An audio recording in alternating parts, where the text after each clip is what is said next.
Mate, that's perfect. No, you gone on your side again now? You got back on your side now? I was just saying a few thank yous. Thank you for being there, and thank you for Ben Allen for his one. Did you see all his match updates yesterday, Joe? Yeah. I think he owes the pot about 800 quid. Yeah. Words. Yeah, I think he'd done it right. But he says £1. He said £1. Yeah, of course it is. Matt Miller saying, "Pay your mobile phone bill." Well, funny you should say that, because that phone that I was using was somebody else's phone, and I don't think they have paid their bill. Can you hear me all right, Joe? Yeah, I can hear you, yeah, fine. Right, let's crack on with the game from yesterday. We were talking about the extra man over. Every time Liverpool broke to have a shot, every time they had a man over. This time, Bissaka was out there on his own. I think it was he should have had somebody else out there with him, but they had two players over. It was Johan. That's what it was. It was Johan. Should have been out there giving him a hand. He just stood there, and off they go and score. Talk me through their equaliser, mate. I'm just trying to think. I can't remember at the moment. So I'm pissed about this. It's doing my head in. I'm on my side and I can't. Can you not turn your phone round? Yeah, and then There you are. That's it. That's bang on, mate. No. You think so? I'm telling you now, you're spot on. No, you're spot on. Go on, run me through the goal. Okay, so from what I remember, Wan-Bissaka was out on his right hand side with Johan. They put a couple of balls in, very similar balls. One from their right wing to their left hand side. Extra Sacco, man, wasn't it? Yeah. They played the ball down the line. Sacco chested it, got a bit lazy, and he was robbed by. I think he was robbed by Salah, as it happens. I think he actually started it all. Ball went far post again over Bissaka, feints across again. He sort of turned his back, although he was sort of. They had a go at him, the comms, about it, turning his back on it. But anyway, the ball went across. He missed it. Someone else missed it. Sacco missed it, and Salah doesn't. It's as simple as that.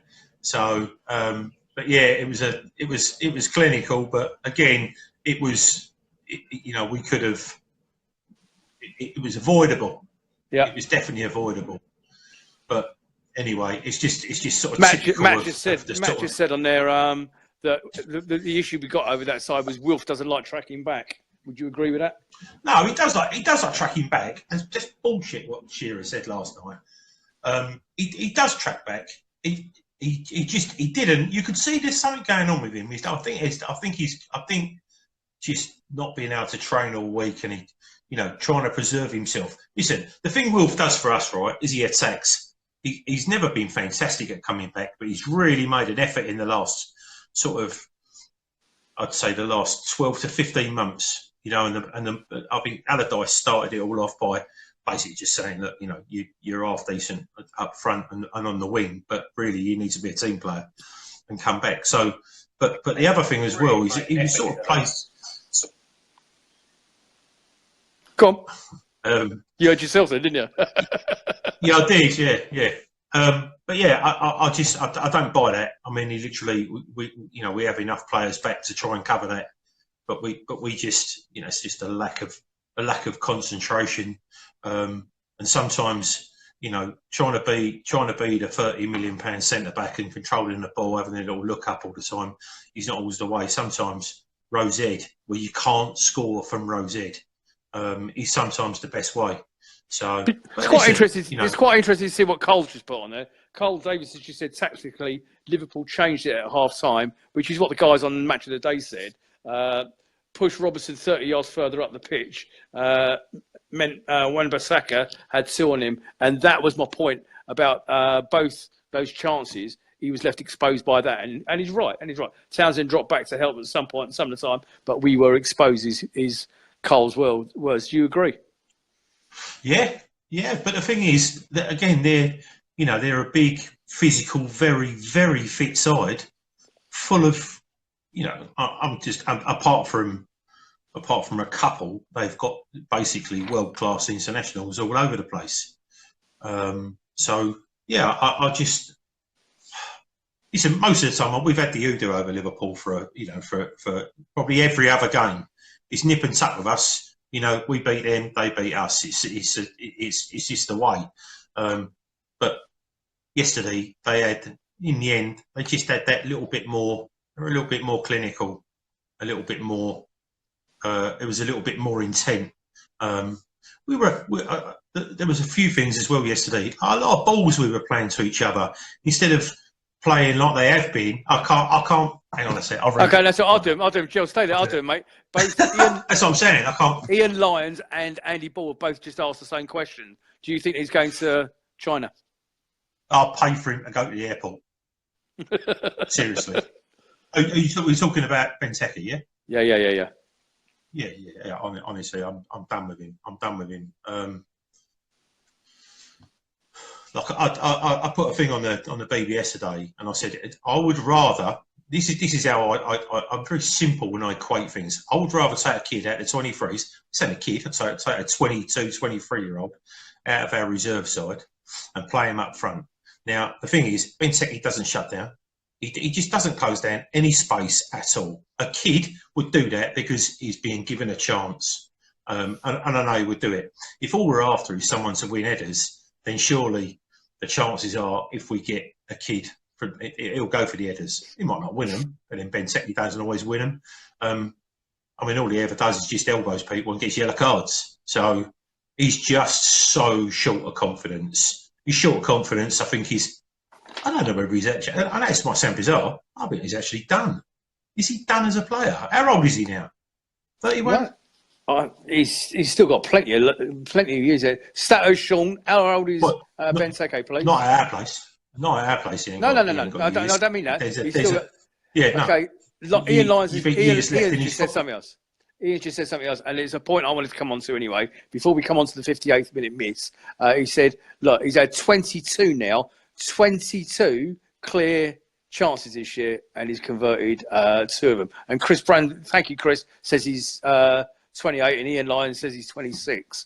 So let's take that as an average. He's 28, 27. So Ian's now changed it to 28. So we'll call it 28. So he's got loads of football left. But as Jill just quite rightly said, not at our place.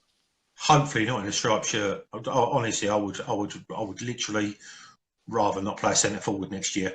The guy just, he frustrates the life out of me. I would literally rather play with a kid, rather play a kid in the side than play him, and free up that 100 or 1,000 quid a week that he's earning. He causes. To be honest with you, in the last 6 months, I can't remember a player causing this much egg between the fans. Honestly, it just has divided the fan base.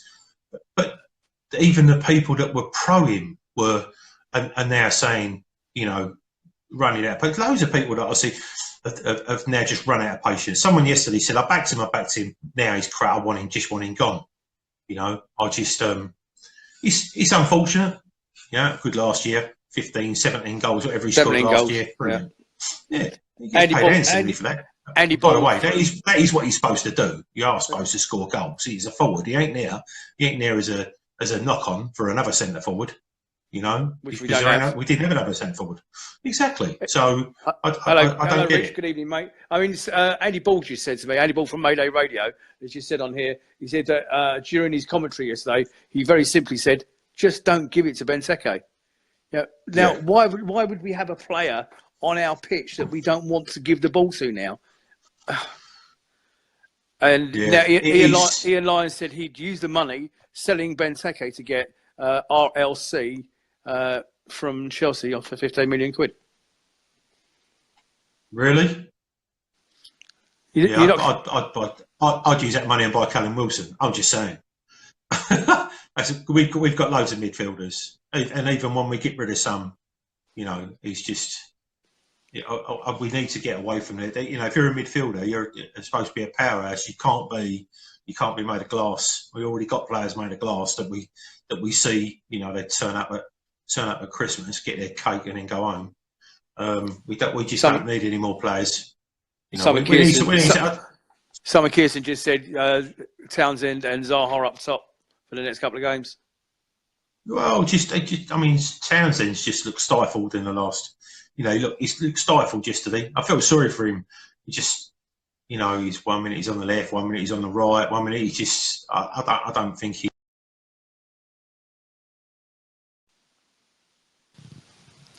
Gels dropped off, and Nate, you've just quite clearly you just come on there and said that typical of Connor Wickham. Yeah, I was watching that game the other day. For those of you who don't know, Connor Wickham came on. Played. I think it was 23 minutes for the under-23s, and needless to say, he afterwards nothing to do with his current injury. He got a soft tissue injury and he's pulled a muscle. It's just. When will it end? When will it end for us? Just bear with me a second, folks, while I text Gel, because he's cut off and he's going to think it's me and it's not me. That's his end. He's cut off. So hang on, bear with me a sec. Carl, if you're there, mate, feel free to request to come on, because the time is now 10 to 8 anyway. So if you're there, please give us a request and come through, and we'll crack on with talking to you. Carl is... Like we said earlier in the show, guys, he is a absolute, well, call him what you like, either a loon tune or a super fan, one or the other. He goes to, you can say 1 or 2 games he's been to this year. Have a guess how many games, not just Palace games, but how many football matches this bloke has been to. Put your answers in the comments and I'll let you know when anybody gets anywhere near it, because you won't. It's just a staggering amount of football this guy watches. So, Carl, if you're there, mate, come and join me, because I'm ready to talk to you, because Gel's disappeared. Oh, hang on, Gel's come back again. And Gel is with us, so that's good. Gel, just to let you know, mate, that actually wasn't me this time. That was your internet that cut out that time, buddy. It's all right, you're fine now. No, no. And we're the right way up, split screen and everything else. We are. You're handsome. You're looking gorgeous. Yeah. I nearly fancy him myself, actually. What were we talking about? Passing. The passing. Yeah, that was the other thing as well. The passing was beyond. We were passing behind our own players, you know, so they were having to stop their runs and stuff like that. So, it was. Okay, let's cover that off quickly. A game born out of frustration yesterday. Can we cover that off? Okay. Benteke's 58th minute chance. All right. Chance created by Townsend, headed it down. Christian Benteke put it into Rose End of the Omesdale, okay? That was the first one. Okay, absolute striker's dream for that sort of ball. I'm sure you'll agree. He should have buried it. That's the first one, okay? The second one is, going back to what you just said about they're passing the ball behind them. I think the second Benteke chance was a little bit less... It was a little bit more unlucky, because the ball, it was a crap ball played into him by Townsend. Now, argue any of those points if you like. I'm not going to argue. I just wish he hadn't passed it. I wish he'd have took the shot on. I wish, but you know, that we just don't have to. That he doesn't have to be involved anymore. I've literally, completely and utterly lost faith in him. Completely lost faith in him. So, but yeah, I just it's just frustrating. Really, really frustrating. Andy Ball wants to know: have you got any heating? Is your heating not working, Gel? Because you look cold. Yeah, no, I'm not. No, I'm not. I've got a radiator underneath my breakfast bar, so yeah, and I'm sweet ass. Ladies and gentlemen, welcome to Joe Holyoke's world. He's got a breakfast bar. Okay, in Casa Philpott, we don't have such thing. We have a tray and a bowl of shreddies in the morning. But in his house, he has a breakfast bar. Enjoy the show, guys. That's terrible. Right, terrible. Now talk to me about the handball incident, the Marnie handball incident. So this guy's already been booked. Okay. Yeah. Talk me through it. I can't remember if it was MacArthur or Kabay, or two of them around him. He's doing what he usually does anyway. You only need to go near him, and he's about to start throwing himself on the floor. He gets a couple of taps, but the referee's looking at it. The referee's really close as well. Gets a full view of it. Carries on playing. All of a sudden, Mane decides that he just decided he wants a free kick. Picks the ball up, and then you know, I'd never like to see our players walk up to a referee and start doing that. But you No. can see quite clearly two of our players. Yeah. You know, two of our players did it. And one of them was one that I didn't expect. You know, and the players were like, you know, it's a yellow card. He's got to go. And the referee completely bottles it and doesn't give the, you know, gives the free kick. I mean, that's the worst part. He's give us a free kick. Yeah. So I just literally cannot believe he did that. Law 12. Law 12. A deliberate handball in open play. Referee hasn't blown the whistle to stop play. Correct. Is a yellow card. Matt Miller. Thank you, man. Well, there you go, and that's from a referee as well. So quoting laws, which is nice because I wish he'd have been able to shout that out during the game yesterday. Told the referee told him his job. But anyway, it's frustrating. It's frustrating when that don't you know, stuff like that don't go for you. And then the other thing was I know that PVA got a strike in on goal from that free kick, and the keeper did a good free kick from PVA, yeah. But that was almost a perfect angle for for a free kick from Milivojevic. You know, with your right foot, you can go either to the keeper's left, our right, or a Beckham-ish, you know, and he can bend the ball, you know, Beckham-esque kick. I don't understand. I haven't seen him take free kicks before. Okay, just to let you know, Carl Davies is now waiting to join the call, Jill. So before I say goodbye to you, Mark Bushell was just asked a question on there. Once again, a top 4 team get away with a player second yellow card against us, then they are subbed. So is it a big team bias? Basically, is what Mark's saying. That the referee called Henderson over, right? Who was a Liverpool captain, and said something to him, and then a couple of minutes later, Mane gets subbed, and I'm like thinking, hang on a minute, I'm sure this happens. When we played Arsenal, I'm sure they took off a defender or a midfielder last season or the season before when the referee literally called someone over from the Arsenal side and said, if you don't sub him, I'm going to send him off. Well, just ridiculous, like schoolboy. And then he got subbed. Yeah, that's right. And we used to do that. You know what? We used to do that in friendlies when I used to play football. You just go like, hey, listen, mate, go to the manager, go, take him off, or I'm going to send him off. You don't want to be, you know, red carded before the season starts. It's just absolutely ridiculous. Andrew Varley said it was Coquelin you're talking about from last season, and he's quite right. Was it last season or the season before when he actually kicked? I think he kicked MacArthur full up on the chest and he hit him there, and he just carried on. But you know, and then the other thing was as well afterwards, Klopp was defending him, and I was just like, please, mate, just don't bother. You make yourself look like a knob. But anyway, it seems to be pretty, you know, like a regular thing for referees to bottle it.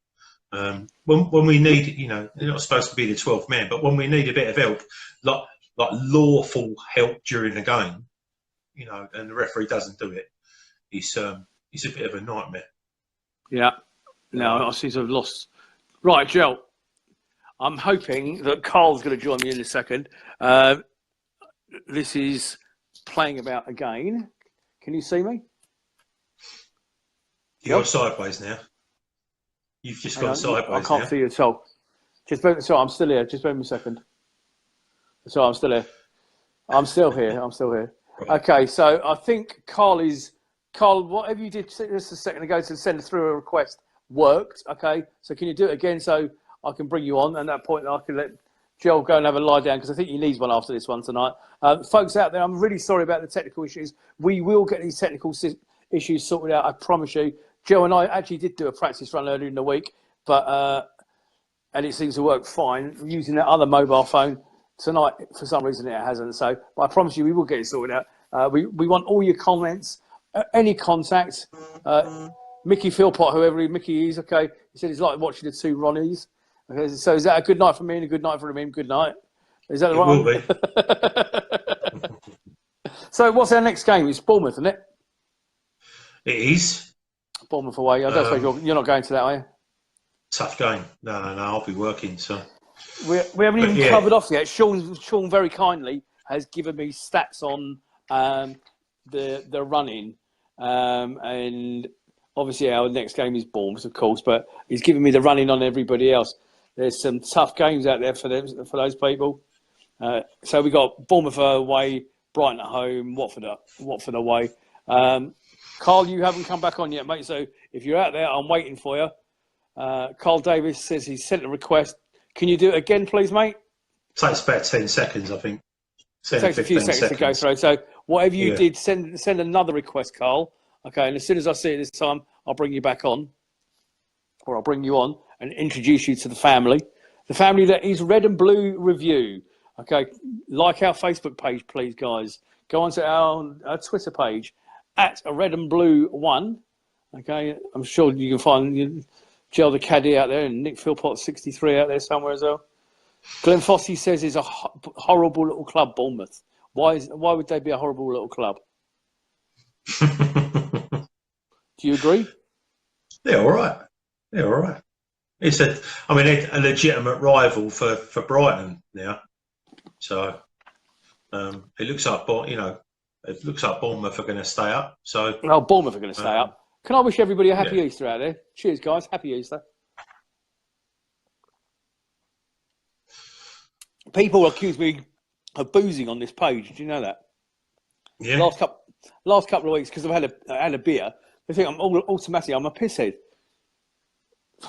Gel getting subbed for Carl. Andy Ball said, yeah, Gel is getting subbed for Carl, but Carl hasn't joined me, so Gel's going to have to stay on there until he does. Yeah, but so tough luck. I could start asking you the questions that I was going to ask him. Look, I've got a whole list of questions for him. When he does join, he's in bang. He's got loads of trouble. He has. So, hang on. He says he's requested. Gel, what? No milk. People are asking, where's your milk tonight? Milk? Oh, what? Do I usually drink milk, though? Is it something that people have noticed? Yeah, absolutely. And Richard Harvey, I've just seen your comment. Okay. No, I'm not that old, Richard. 1963 was the year I was born. He is, which makes him old. That makes me really old. I know. There's 38 of you watching. What's that? Hound Nick, says Sean. I can't get him on here. I can't get him on. Here he is. See you later, Gel. Gel, thank you, mate. See you later. Bye. Good night, everyone.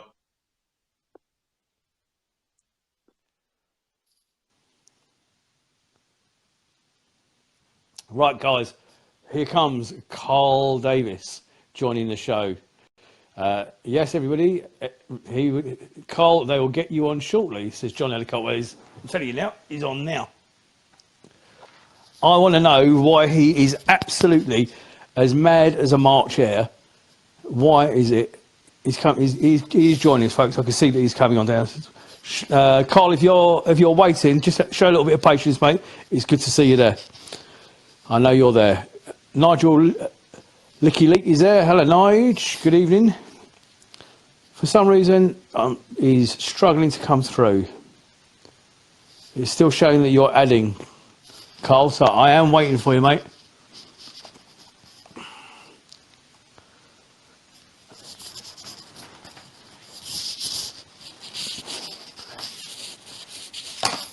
Okay, and I know that Grant Saunders is on there.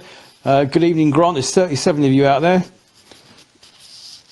No answer from the live video guest, it says, Carl. It says that you've dropped off. Can you try again one more time, please, mate? Carl requests one more time, and I know it takes a couple of minutes to come through. Wanted to say a few thank yous while we're waiting for Carl to join us. Evening all. Missed most of tonight's show, travelling home from Stanmore. Yeah, that's to do with his little lad. Will a medium help come through? Yeah, don't worry about it, Mickey. I'm still here, mate. Right, so I love all your contact and comments. Please leave all your comments below, and we get to every single one of them. Trying again, Carl. You keep going, mate.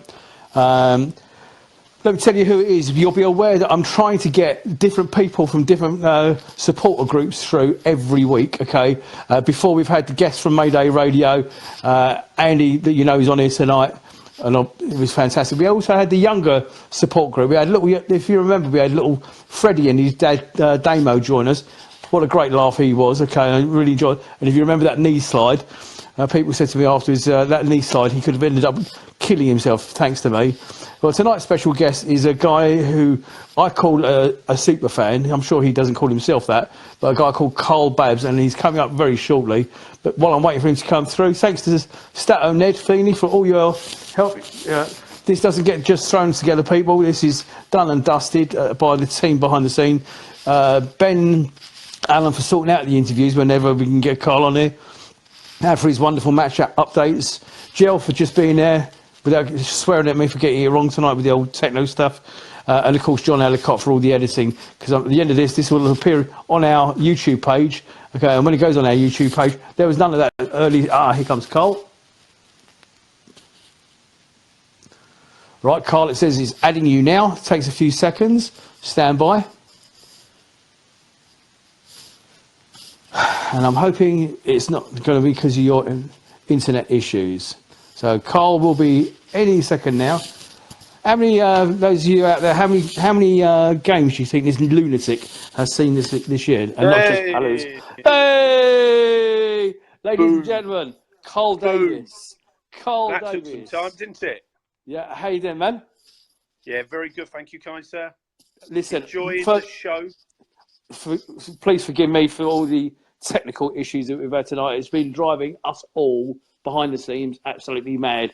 So everybody out there, please forgive me. Now listen, mister, how do you describe yourself? Sad, obsessive, but I do like a little bit of football. Right. Now Wayne Simons has said he's taken a stab at how many games you've been to this year. I don't know if you can see the comments under the page as they're going through. He says 106. How close was he? Yeah, that's somebody who's been following me on Instagram. Yeah, so I'm 106. I'm 106 for this season. I don't know where I'm going to end up. I don't go chasing games. It's sort of, I count them as I go along. I reckon I'll end up somewhere around 130, 140. I reckon by the end of the season. 140 games. Andy Ball from Radio Mayday says 157. No, it's 106, which I actually already knew before he comes on. Anyway, welcome to the show, mate. You were at the game, you see, weren't you? Yeah. Right, give me your thoughts.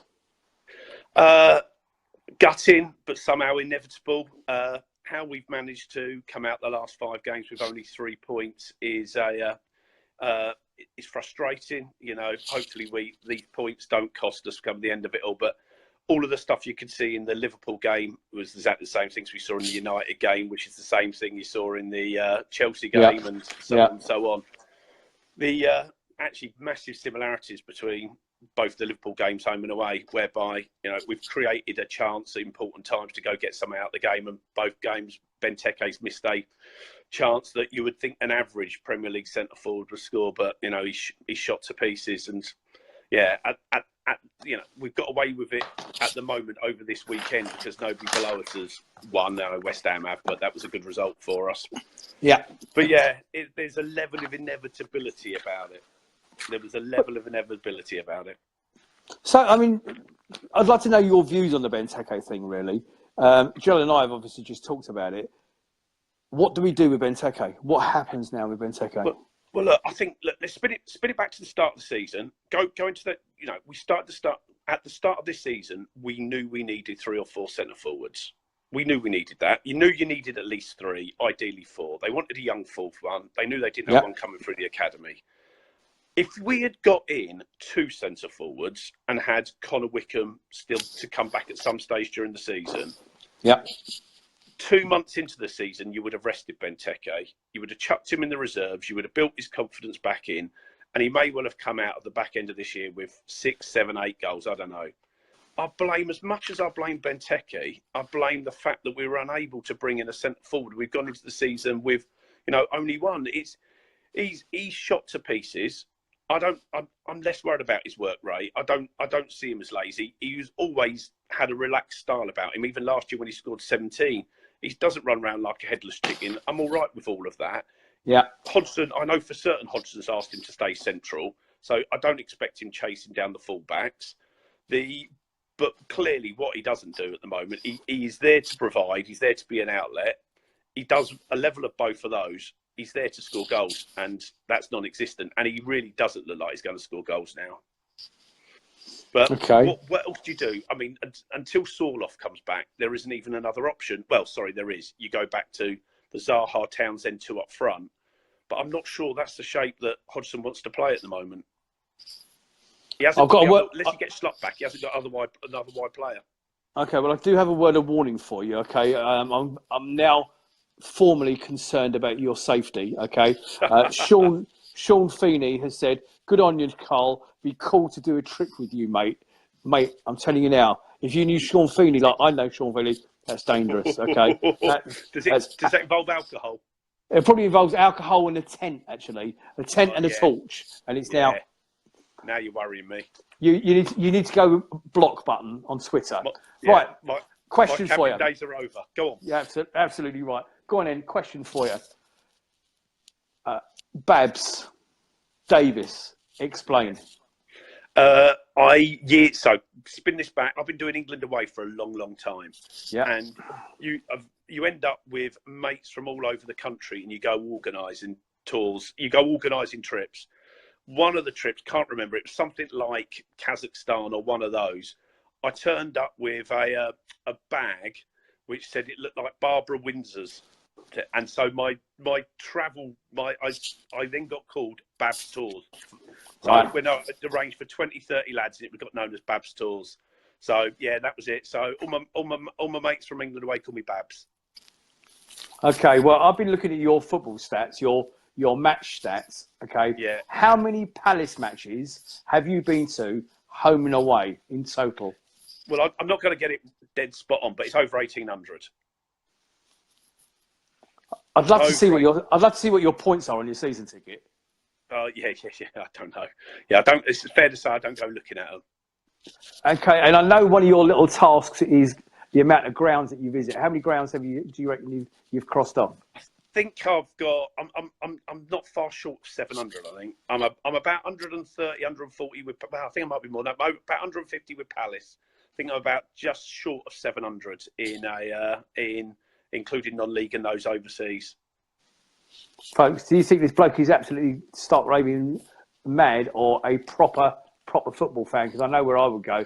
Right, the question I've got written down here, and I didn't write any of these, okay? You know who did, okay? Yeah. When Palace aren't playing, or on the rare occasions that you can't go, you go to non-league games. How many have you been to, and why is the question? Oh, well, look, I've got a couple of bits. I have to go football on a Saturday. I will always go football on a Saturday. That's not up for debate. I always go football on a Saturday. So if Palace aren't playing, I'll go and find myself a non-league game, or I do have a little love affair with Roma. So if the bank account allows it, I'll trundle over to Roma. My non-league club's Hampton and Richmond Borough, and actually there's a story out of that which goes back to Palace. So my first Palace game was versus Waterman Hersham in the cup. Right. And when we ended up into admin the first time around, and it really did look bleak, I thought I'm never going to watch another professional game again. I'll go and watch a non-league team. And so my local one trundled down the road to watch Hampton and Richmond Borough because they were playing Waterman Hersham. So I thought, here you go, rounding the circles. First time ever game was at Waterman Hersham in there. Turned out Hampton and Richmond Borough playing red and blue. Really enjoyed watching them. So I've now twice rejected Waterman Hersham as my first club, as a club that I'd go support. So I'd go and watch Hampton and Richmond Borough a fair bit. Otherwise, I work in North London. On a Tuesday night, I tend to always go football Tuesday night. If Palace aren't playing, there's a game. I'll try and find a game somewhere. There's a game on somewhere. Listen, I just need to make sure you're aware of the comments that are going through. You're right. Don't go on. Dan Simmons says you're a nutter. Okay. Sir Leslie Fuller. Okay. Now every time you mention the word Leslie Fuller, you need to doff your cap. Okay. Leslie, that's it. Sir Les. Okay. He says you're as mad as a box of frogs, but amazing. You're sad, obsessive. Yeah, thank you. Look, I love it. Look, I do love it. I mean, there's no doubt I love Palace, and I've got more than a soft spot for Hampton and Roma. But I also like that. If you've done a day at work, just going off into a game I don't mind if it's -5 or it's a warm summer's evening. Just getting a bit of fresh air and watching a game as well. I love that. Mate, I think that the reality is, I mean, Mickey Philpott, no relation to mine, by the way, he said, do you find time to work? Do you want to tell him about that? Yeah. Go on. I did. Look, I've even, yeah. I've got a job. I think it's fair to say I've got a job. As it happens, I did have the pleasures of running a football brand, so that was definitely a case of a mixing business and pleasure. Tell him. Tell them. What do you mean, tell them? So I even did, even when I was in Geneva, I didn't miss a Palace game home or away. I've done a couple of spells out in Geneva, and I've always just got on the plane and always just come back from it. So, no. Yeah, I've got a job. I work. Folks, he's actually not telling you everything, okay? Yes, he has got a job, and yes, he does work, and I'm not going to spill the beans. Right, I want to know what your wife thinks about your football addiction, because that's what it is. Would you say it's an addiction? Yeah. Oh, look, that is definitely addiction. Definitely an addiction on a Saturday. Look, I mean, the thought I'm not good. If I don't go football on a Saturday, I'm not good. So yeah, it is an addiction. She's always known me like it. So it's in the base. You know, when I met her, I was doing All England and I was doing Palace. So that's helpful. The important thing is, I never let that base go. I've never given her the reason for me to question why I'm going Palace or why I'm going football. You've lost 4 on the spin, 5 on the spin. You haven't scored. You got some naff centre forward. Sounds familiar, this, doesn't it? You've got some naff centre forward up front, and you've got Grimsby away on a Tuesday. The last thing you fancy doing really is going. I've always gone. So it's never come up for debate that why are you going Palace? I always just go. I thought that's it. It's there. Jell's asking the question: have you been to Iceland to watch the game? Yeah. And I've got to say, I think a few of you know Chris Walters, Clapham Grand. Him and I have got that as doing a long weekend away. It sounds a bit romantic, that, doesn't it? A long weekend away. They're doing like 6 or you go around Reykjavik, you can do 6 or 7 grounds, 6 or 7 games over a space of a couple of days. So we've got that as a list of things to go do in the next 12 months or so. Ross Pizzi is asking the question: can he have your opinion on Wayne? And why do I think that's a stacked question? That is a stacked question, I'm sure. Go on. Yeah, look, again, we needed forwards and we needed a goalkeeper. He's a look. So one of the companies we've got in our business is Mitre, and we were a sponsor of Wayne Hennessy for many years when he was at Wolves.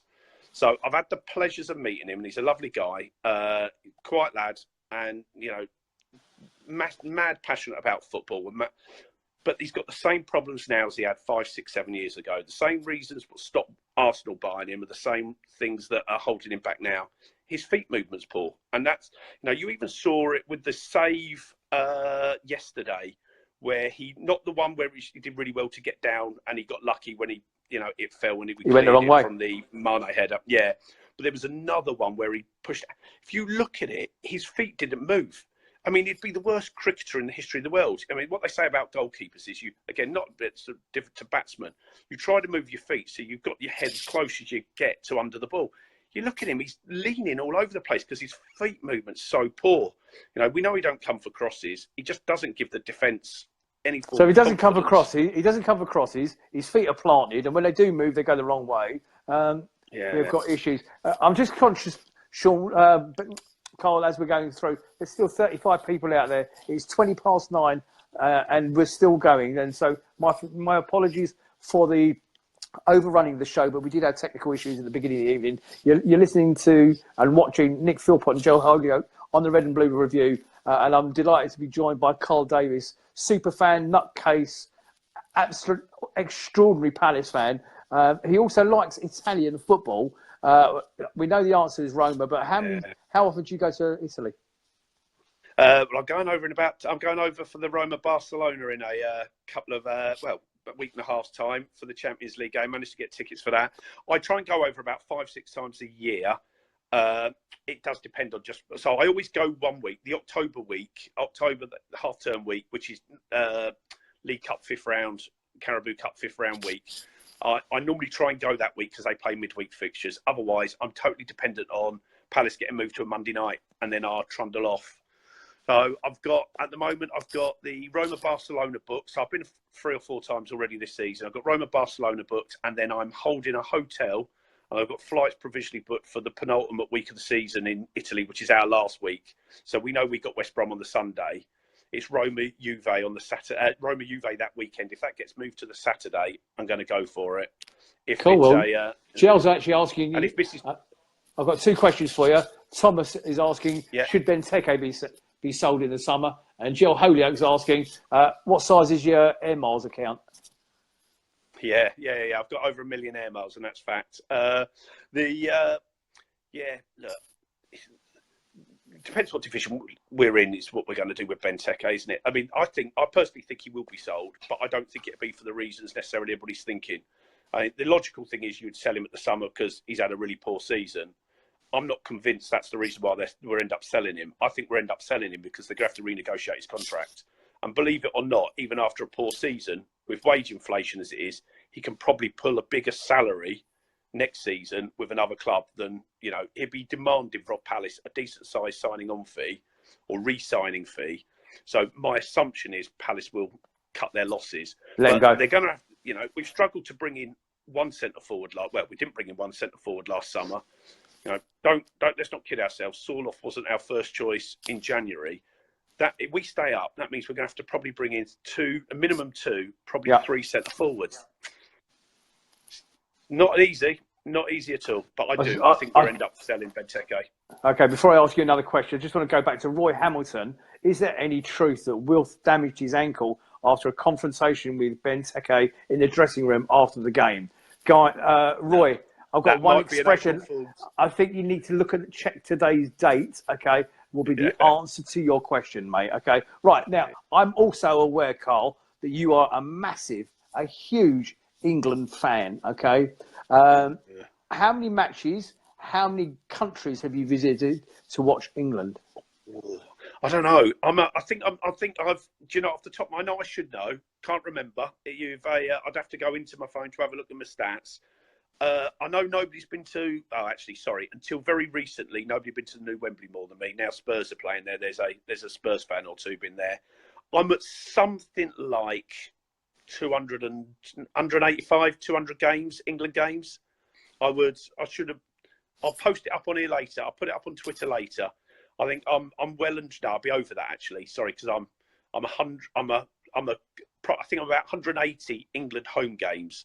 I've seen them away 80, 90 times, 50 odd different countries, I think. So yeah, a fair amount.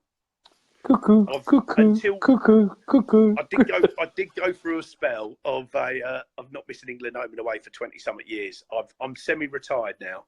So right, hang on, stop. Yeah. Do that again, slowly. For the people that just missed what you just said, I know what you just said, but say it again.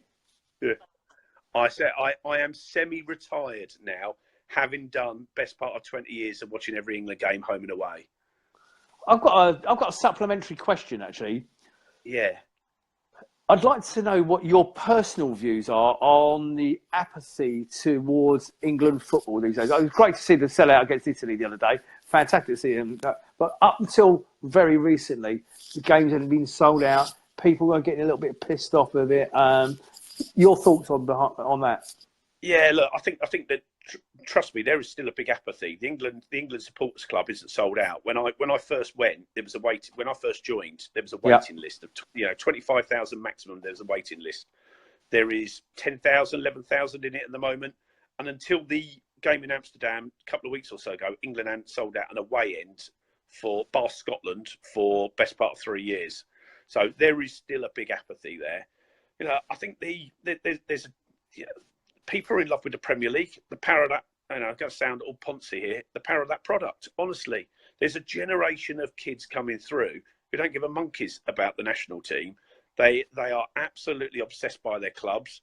There is also a generation being switched off by, the debacles in Iceland are being let down by what they feel is a whole bunch of overpaid players who don't care playing for their country. Now, I don't see that. I really don't. I've been fortunate enough to meet a whole load of players.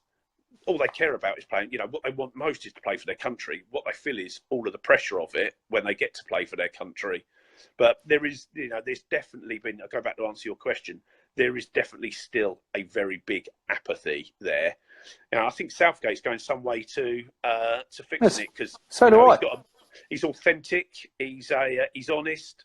There's no games around him. He's he's picking players that you know. There's very few. You look at that in the squad, who you go, I don't understand why they're in there. You know, I struggle with Henderson. I struggle there with Liverpool. But I accept you need somebody who can run around and go tackle. So but you don't sit there. There's far less what you would suspect club agendas being played under Southgate than there has been previously. But again, we wait. We'll be having the same conversation, or to what's been said previously. If we don't get out the group and the players choke at the World Cup. Okay, the carrot cruncher in the West Country just asked a supplementary question. Okay, yeah. Would Wilf make the England team? Yeah, of course he would. So he'd get into any of the top 6 in the Premier League. I'm not saying he'd get into the starting 11 of Man City, but he'd get into any of the 11 in the any of the other top 6. He would definitely get into the England squad. I don't know if he starts.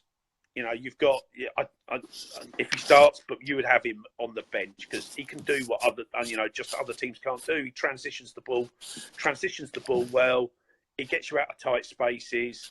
He wins free kicks. He's an outlet. So, yeah, I'd like to think he starts, but if he doesn't even start, he definitely makes the bench of every England game. Stupid question for you. Stupid question. Are you going to Russia? Because I know you are. Yeah. So I'm doing all 3 of the groups. I'm probably, if we get through, I'm probably going to skip the quarters, and then I'll make my mind up for the semi, and then I'm booked out for the final. But if England don't make it, I won't go. Worried or excited about security? The recent weeks haven't helped, have they? No. Look, the adrenaline will be going. I think it's fair to say. Adrenaline in the loosest sense of probably not going too close, not too far away from a toilet, building up to the tournament. At the moment, I can't think beyond Palace staying up. Once we've achieved that, or the inevitable's happened and we haven't achieved that, then I'll start really thinking about it. But yeah, I'm left. My sense is there won't be trouble. No, sorry. The proper game, I don't think there'd be trouble with England fans in Russia. I think there'd be trouble before the Belgium game, and it'd be in places like Gdansk and Kaunas, because that game's in Kaliningrad, and you'll get a lot of England travel to a city that isn't set up for the World Cup, and that's for the night. I think that'd be where the trouble would be. I'm not sure I see big trouble between England fans and Russian fans, but if we end up in Moscow for the quarters, that may well change. I'm not sure I see us there being trouble in Volgograd and Nizhny. Maybe I got it wrong. So how far do you think England will go? As we wrap this up. Yeah, I think they get out the group. I do think they get out the group. Spin a coin at the core. I say the same thing every tournament. Look, if by rights, look at the world ranking, we should make the last 8. So that puts us through the last 16 and into the last 8. At that stage, we're no longer a team that deserves to be going through to the quarters by world ranking. You just hope for a little bit of luck and a player or two coming absolutely through. Right. What I would say is this lot looks a lot fitter at the present moment in time, and more players who can go win games than any other England squad I can remember. Going back at least 20 years or so. Okay, so going back to our beloved Crystal Palace, how many points do we need to keep us up? I think don't lose to Stoke. I think it might be 36. 37 good goal difference. I reckon it's going to be around about there. I've had a pretty good record in recent years, but this year there's a lot of teams still got to play each other, and it's not impossible. You could get up to 38, 39, but I think we're probably 7 points away still. Which still probably means you need them over a point a game, which is you look at the fixtures and you go, yeah, I can make a case for all of that. But that's, even on our best run this season, we haven't been averaging much more than that. So we've still got a load of work to do, but can't lose to Stoke. Okay, a couple of rapid fire ones for you. Assuming Palace stay up, who will leave? Who will leave? Yeah. Player-wise. I worry for Wilf. But I work on the principle he will stay. I reckon we'll get one more season. I don't think there's a hope in hell we'll get Ruben Loftus-Cheek. There's I would expect, I think Benteke goes, as I said earlier. I think he goes because we're going to have to renegotiate his contract. I'm not sure Kabay stays. I think they're overhaul. You know, they were trying to do the Amadou thing in January for a reason, and that's because they want leggy, a lot young. They want to take the average age of that midfield down. I can't see them re-signing MacArthur and Kabay. You know, you're back where you started. So, you know, I think we'll see a few of those type players go. They're going to have to free up the wages. You know, it's less about how much money. They're going to have to free up we've got to go spend. They're going to have to free up the wages. Otherwise, you run into the financial fair play. Yeah. Okay. Sacco, I still don't get the Sacco signing. To the day I die, I don't get the Sacco signing. And he's blowing hot and cold as well, isn't he? Yeah. Look, when Sacco's at his best, he's a better player than probably Crystal Palace are a football club. But you know, it's nowhere near enough. He's not on the pitch anywhere, you know, long enough to justify how much we're tying up in wages for him. But Andy Ball, one of the previous guests, is saying that we should pay him per goal. It would cost us nothing. Very cynical, Andy. Very cynical. Boom. Okay. So you've got, folks, you're watching Carl Davies, the most travel Palace fan that you'll ever meet in your life. Okay. Couple of last ones from me. Roy Hodgson, stay or go? Keep him. Look, I bloody hope he stays. I think he's enjoying it. I was fortunate. I've met Roy a few times, and he's a real person. I've loved having him at Palace. You know, for age not an issue. Season. No, well, it don't appear to be. If he's out on the training grounds, he's flipping heck. You know, I don't know what his age difference is between Neil Warnock's, but from what you hear from the players under Hodgson, they all love him. They don't take the piss. They around him. They did with Warnock. He's coherent. He's absolutely active. You know, would you stick him on a 5-year contract? You'd raise some eyebrows. I think the greater question to go ask is what do we need to add to the coaching staff that allows him to be effective next season and the season after? But I've loved not having Palace played out in the press, being used and abused by the likes of Pulis and Allardyce, who all had roles to play in a brilliant part in our history. But blimmin' it, couldn't you hear the agendas of mysterious journalists getting stories and all of that? Isn't it lovely not to have had any of that this year?